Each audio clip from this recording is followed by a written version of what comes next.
Howdy everyone, Cub here. Welcome to episode 224 of the Let's Play. Today, guys, we are working on the underground tunnels, or not underground, underwater tunnels, rather. As you can see here, we got two of these done right here. And I actually got to move this blockade up a little bit, because we're working on the next section now. It's going to be right about here, or so. Yeah, we're going to make this all the way down here. You see I already cleared out quite an area here. So this will all be cleared out and void of water. And let me just eat something here while I'm underwater. This will come all the way down to this point here, where it's going to connect up with another line, or another section coming from that spike right there. You can see I already put down some dark prism right here. So they'll all meet up right here, and then that will complete the rectangle. Now, the other two projects I want to do is I want to go ahead and clear all the gravel from the Guardian farm here, so we can reveal the design underneath. You can already see some of it peeking through there where we have the tunnel here. So that's one of the things we're going to do. We're also going to make the sunken ship, or at least part of a sunken ship, with some diamonds and some gold in it, some treasure, some loot, matey. Arr, arr, matey. So that's the plan. Okay, guys, so while I'm building these underwater tunnels, I want to go over a couple of cool things about space that have been revealed recently. So, as you guys know, and I've talked about this on the channel in the past, New Horizons is a spacecraft that recently flew by Pluto in July, and it basically revolutionized our understanding of Pluto and its moons, and also, yeah, led to some pretty surprising discoveries about Pluto. Namely that it might be geologically active. And more recently, there's been a couple of other exciting pieces of news I want to share with you guys, so let's go ahead and get right into it. So here's some actual data that has been pulled from Pluto by New Horizons. So if we take a look at this image, this is a topographic map of part of the surface of Pluto. And on it, you can see two mountains. One is called Wright Mons, and one is called Picard Mons. And in this image, the darker colors are indicative of higher terrain. So the browns are like higher, and the greens are like lower. And you can see that both of these mountains have their highest point not in the center, but surrounding what looks like a circular shape, which is indicative that it could be a volcano. In fact, many astronomers now believe that it might be a cryovolcano or an ice volcano. So it shoots ice out of it, if you can believe it. That's pretty insane, especially considering we thought Pluto was geologically, should be geologically mostly dead, but that turns out not to be the case. And in fact, it gets even weirder. So here is another image, another set of data from Pluto showing how Pluto is cratered. And immediately you can see some weird stuff going on. So most of Pluto, or at least the side that we mapped, is pretty heavily cratered. So there's a lot of impacts that have happened, which is sort of to be expected out in the outer solar system. Yeah, there's a lot of stuff flying around out there, a lot of asteroids and such. And yeah, we'd expect it to be pretty heavily cratered. But if you look where the quote-unquote heart of Pluto is, it's like a little heart shape. You can see that there's one section that has almost no craters, which is really, really surprising. It means that probably within the last 10 million or so years, that Pluto has been geologically active. So there's something going on that we don't fully understand. And so that's really exciting. Yeah, to see that Pluto has, a cycle that it goes through, or some type of activity on it, which again we didn't expect. We thought Pluto would be cold, dead, and icy, but not the case. Not the case at all. The final bit of information I'll share with you is this small video. This is a video by NASA of Pluto's moons, and you can see there's some crazy stuff going on. You can see Nix, Hydra, Styx out there spinning wildly, and so they found that most of Pluto's moons are not in synchronous rotation. So what that means is, like with the Earth's moon, the same side of the moon always faces the Earth. So if you look at the moon at night, for instance, here on Earth, you'll always see the same side of the moon. That's not the case with these moons on Pluto. These moons are crazy, as you can see. And there's even like, they even spin like tops. So you could have, like, for instance, the sun rise in the east and set in the north. or something like that. So that's pretty crazy. It has a lot of applications for understanding planetary formation better. And speaking of planetary formation, that's actually my area of expertise. I think within the next few years, there's actually a paper that just came out that's going to hopefully set the groundwork to redefine what it means to be a planet. So the new definition, the current definition is it has to be round, has to have cleared its orbit, and has to be orbiting the sun. And the issue is, right now, we're detecting a lot of planets that don't orbit the sun. Namely, planets that orbit other suns. So that's a bit of an issue with our current definition of planet, of what a planet is. So what the proposed rules are is that it has to orbit a star, has to have cleared out its orbit, so you can't have like another big body right next to you, basically. And then it also has to be less than 13 Jupiter masses, because if it's bigger than that, it basically starts to fuse and it becomes a star. So yeah, it'll be interesting to see if they adopt those rules. I hope they do, so that way we can actually come up with a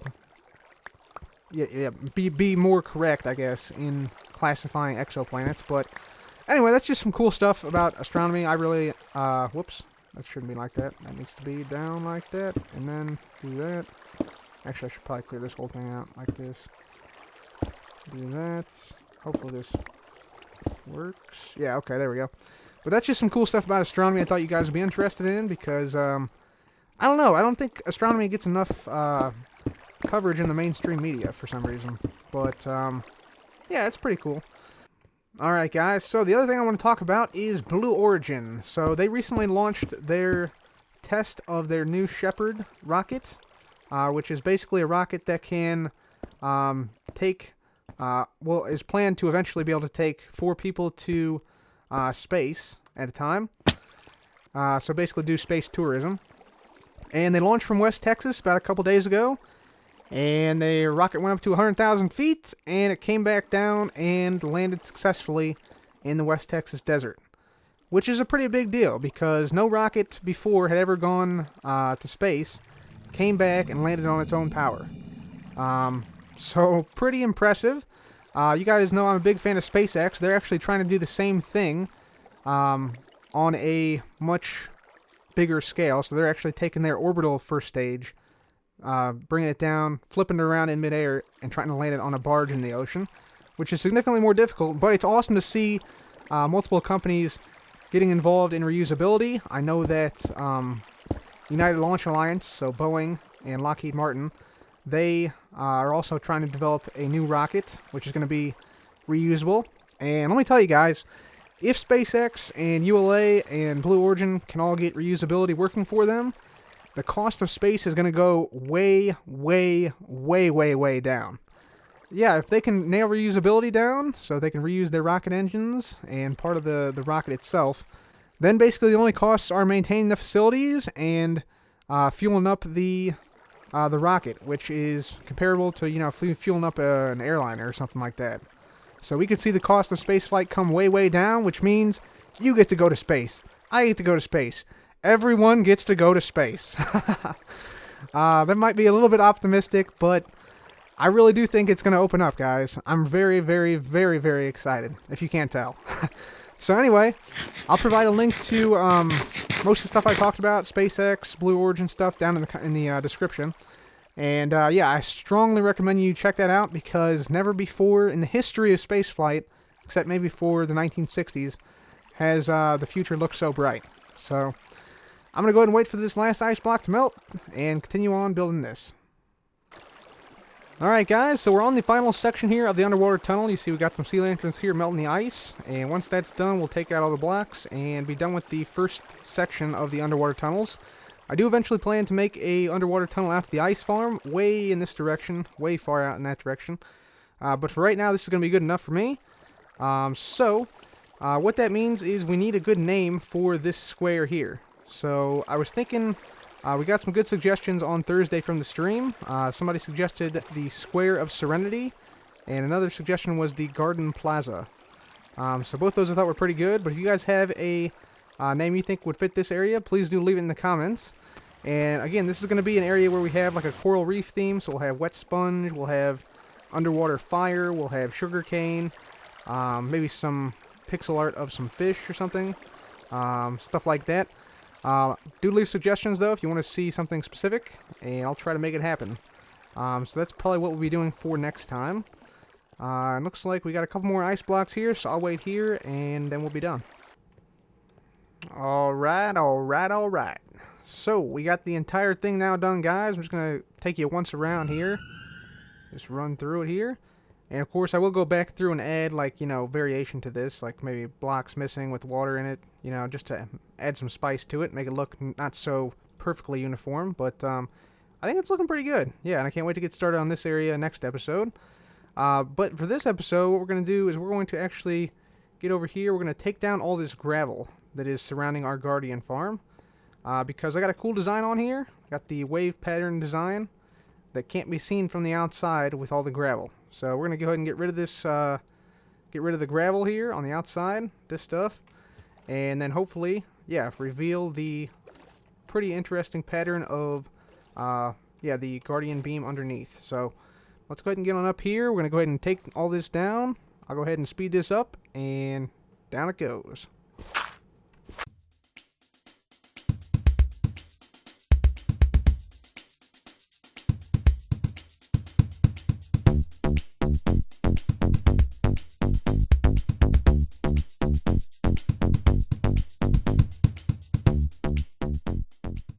Alright guys, so as you can see here, we got the gravel cleared away from the Guardian farm. You can see sort of the design pattern on the side of it here. Looks like there's almost room for another pattern up here maybe. But I don't know, we'll see about that in the future. But yeah, cleared out all the sides of gravel, so it's looking good now. If I can just get on over here, you'll see that this side is also crystal clear now. Nice. So yeah, just basically moved it down to the level of the ocean floor, or where the cobblestone started, which is why this looks kind of weird here, but I think it looks a lot better than it did, for sure. So yeah, that's the Guardian farm now cleared out, and now we're going to gather some resources, and we're going to make this wooden ship. Okay guys, so it's now time to start to build the ship here. Instead of gold and diamonds, I'm actually going to go with lapis and iron blocks as the transport item that this thing is going to be carrying. And we'll make another ship, I think, later on with actual gold and diamonds, once we get more of each. We have enough diamonds right now, but I just don't want to use them all at the moment. So what I'm thinking is this. I think I'm put a ship coming out of this sort of wall here.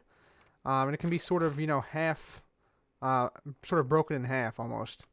So like the, let's see, we got some spruce wood here I think we're going to make it out of. So let's just grab some of this. I'm going to put a chest down as well. So we'll put the chest down over here. Right there. There we go. Alright, and what I want the main body of the boat to be built out of spruce wood. And then sort of the outlying parts to be the logs, spruce wood logs. I will have some decaying masts of light gray wool. The cargo will be, like I said, iron and lapis. And then some other stuff like some oak leaves and stuff like for like plants that are growing on it. Maybe a bed in there, some chests, a crafting table, some stuff like that. And maybe these coal blocks could be like cannons off the side. So that's what the plan is. So I'm going to go ahead and start building, and I'll be back.